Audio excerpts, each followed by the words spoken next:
Alors, dans ma famille, il y a toujours eu des femmes. Parce que à la Première Guerre et la Deuxième Guerre, j'avais 2 tantes dont les maris étaient morts à la guerre. Elles avaient dirigé les propriétés d'armes de pèse. Donc, si vous voulez, c'était quand même quelque chose de normal. Chez vous. Voilà. Donc, j'ai accompagné, je travaillais avec mon frère pendant 20 ans. Et un frère qui était donc plus âgé que moi, beaucoup plus âgé que moi. Et donc, j'ai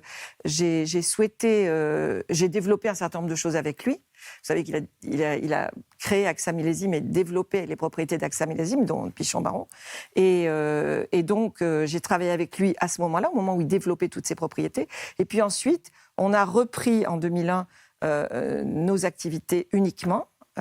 Et on a développé d'autres propriétés et d'autres activités comme la société que j'ai reprise, qui organise aujourd'hui des wine tours qui s'appelle Bordeaux Saveur. Alors Bordeaux Saveur, il y a une petite histoire aussi, parce que alors, est-ce que c'est vrai que vous avez embauché la directrice de Bordeaux Saveur alors qu'elle était enceinte jusqu'aux yeux? Ah oui, ça c'est vrai. Alors c'était quand ça? C'était, je ne sais plus. Mais en tout cas, ça, c'est pas banal. Mais quand on est une femme, on regarde pas ça. Enfin, c'est normal. Vous avez conscience quand même que c'est une histoire très symbolique, très moderne, très libre aussi, et qui raconte beaucoup de qui vous êtes. Dans le documentaire tout à l'heure, Karim Jbali disait qu'il faut de la diplomatie pour travailler dans le vin, mais en même temps, vous avez la réputation d'être franche. Oui, mais je pense que ça aide beaucoup pour la diplomatie.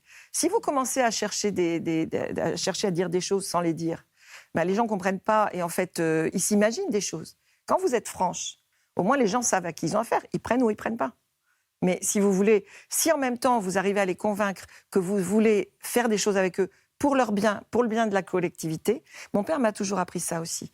Il m'a toujours appris si on travaillait ensemble, on était beaucoup plus fort que si on travaillait tout seul contre les autres. Donc en fait, si vous voulez, ça a été très important pour moi, le fait de pouvoir construire des choses avec mes voisins, mes amis, etc., etc. Et que ce soit, et je pense que ça a été bien vécu par les hommes justement dans ce milieu, si vous voulez, parce que justement, je cherchais pas. Moi, j'ai jamais considéré que j'avais en face de moi un homme ou une femme. Je considérais ce que la personne apportait, ce qu'elle pouvait apporter, et comment on pouvait faire des choses ensemble.